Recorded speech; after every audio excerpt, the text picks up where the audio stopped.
श्री गुरुदेव दत्त गुरुचरित्र अध्याय 23 श्री गुरूंचे गाणगापुरात आगमन. ब्रह्मराक्षसाचा उद्धार. ओम श्री गणेशाय नमः. श्री सरस्वते नमः. श्री गुरुभ्ये नमः. श्री कुलदैवताय नमः. सिद्धमुनी नामधारकाला म्हणाले, श्री गुरूंच्या कृपाशीर्वादाने त्या ब्राह्मणाच्या घरातील वांझ म्हैस दुभती झाली आणि त्या दरिद्री ब्राह्मणाचे दारिद्र्य कायमचे गेले. ही वार्ता सगळीकडे वाऱ्यासारखी पसरली. दुसऱ्या दिवशी त्या गावातील काही लोक त्या ब्राह्मणाकडे आले व नेहमीप्रमाणे माती वाहून नेण्यासाठी त्याची वांझ म्हैस भाड्याने मागू लागले. तेव्हा तो ब्राह्मण म्हणाला, माझी म्हैस दुभती आहे, 2-2 घागरी दूध देते, त्यामुळे ती म्हैस मी माती वाहण्यासाठी आता देणार नाही. ब्राह्मणाने असे सांगितले असता ते लोक आश्चर्याने अवाक झाले. ब्राह्मणाच्या बोलण्यावर त्यांचा विश्वास बसेना. ते म्हणाले, कालपर्यंत वांझ असलेली म्हैस आज अचानक दुभती कशी झाली? तेव्हा त्या ब्राह्मणाने त्या लोकांना गोट्यात नेऊन त्यांच्या देखत त्या म्हशीचे 2 घागरी दूध काढून सर्वांना दाखविले. त्यामुळे लोकांची खात्री पटली. आले तसे परत गेले. ही बातमी गावभर झाली. ही बातमी गावाच्या राजाला समजताच तो त्या ब्राह्मणाच्या घरी गेला. त्या ब्राह्मणाने सगळी हकीकत सांगताच त्या राजालाही श्री गुरु नृसिंह सरस्वतींच्या भेटीची ओढ लागली. मग तो आपल्या परिवारासह समारंभपूर्वक संगमावर श्रीगुरूंच्या दर्शनाला गेला. श्रीगुरूंच्या चरणांना मोठ्या भक्तिभावाने वंदन करून तो म्हणाला, स्वामी, आज आपल्या दर्शनाने मी खरोखर धन्य झालो. आपण साक्षात त्रैमूर्ती अवतार आहात. आमच्यासारख्या सामान्य बुद्धीच्या माणसांना आपले महात्म्य कसे कळणार? आपणच या जगाचे उद्धार करते आहात. भक्तजनांचा उद्धार करण्यासाठीच आपण या पृथ्वीवर अवतार घेतला आहे. आपण मनुष्य वेशधारी परमेश्वर आहात. मी अज्ञानी नरजीव आहे. आपण माझा उद्धार करा. त्या राजाने अशी प्रार्थना केली असता श्रीगुरु प्रसन्न झाले. ते म्हणाले, आम्ही अरण्यवासी संन्यासी, आमच्याकडे तुझे काय काम आहे?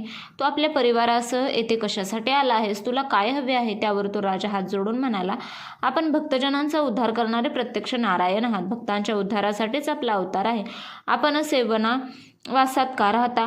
आपण गावात येऊन राहिलात तर सर्व लोकांवर मोठे उपकार होतील. गाणगापूर हे महास्थान आहे. आपण ते पावन करावे. आपल्यासाठी तेथे मठ बांधून देतो. तेथे राहून आम्हा सर्वांचा उद्धार करावा. राजाने अशी विनंती केली असता भक्तजनांच्या उद्धारासाठी आता प्रकट होण्याची वेळ आली आहे असा विचार करून श्रीगुरूंनी गाणगापुरात येण्याचे मान्य केले. श्रीगुरूंनी मान्यता देताच राजाला आनंद झाला. त्याने श्रीगुरूंच्यासाठी पालखी सजवली. मग त्या वाद्यांच्या गजरात व जयघोषात श्रीगुरूंना गाणगापुरात नेले. गावाच्या वेशीवर लोकांनी त्यांचे मोठे स्वागत केले व त्यांना त्या गावाच्या पश्चिमेला एक भला मोठा उंच पिंपळ वृक्ष होता. त्या वृक्षाजवळ एक घर होते, पण ते पूर्ण ओसाड होते. त्या पिंपळावर एक अत्यंत क्रूर ब्रह्मराक्षस होता.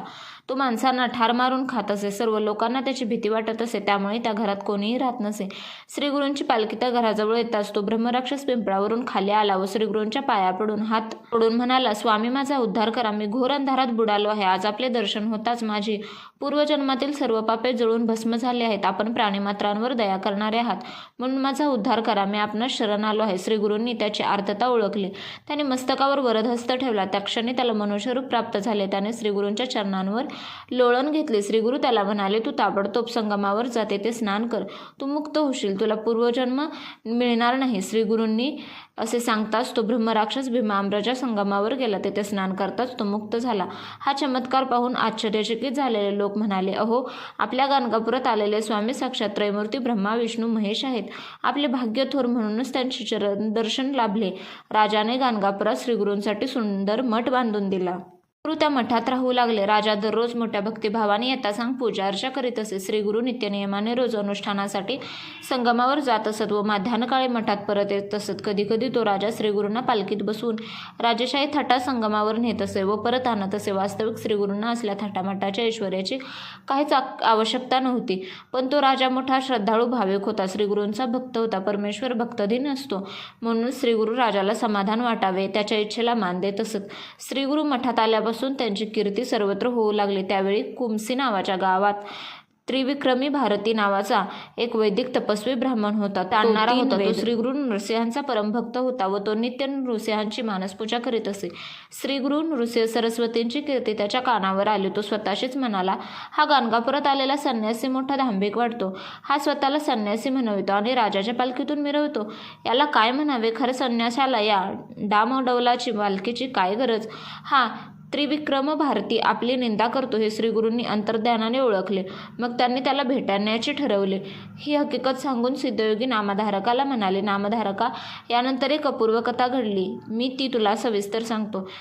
ती तू एकाग्रचित्ताने ऐक. अशा रीतीने श्री गुरुचरित्र अमृतातील श्री गुरूंचे गाणगापुरात आगमन, ब्रह्मराक्षसाचा उद्धार नावाचा अध्याय 23 समाप्त. श्री गुरुदेव दत्त. श्री स्वामी समर्थ.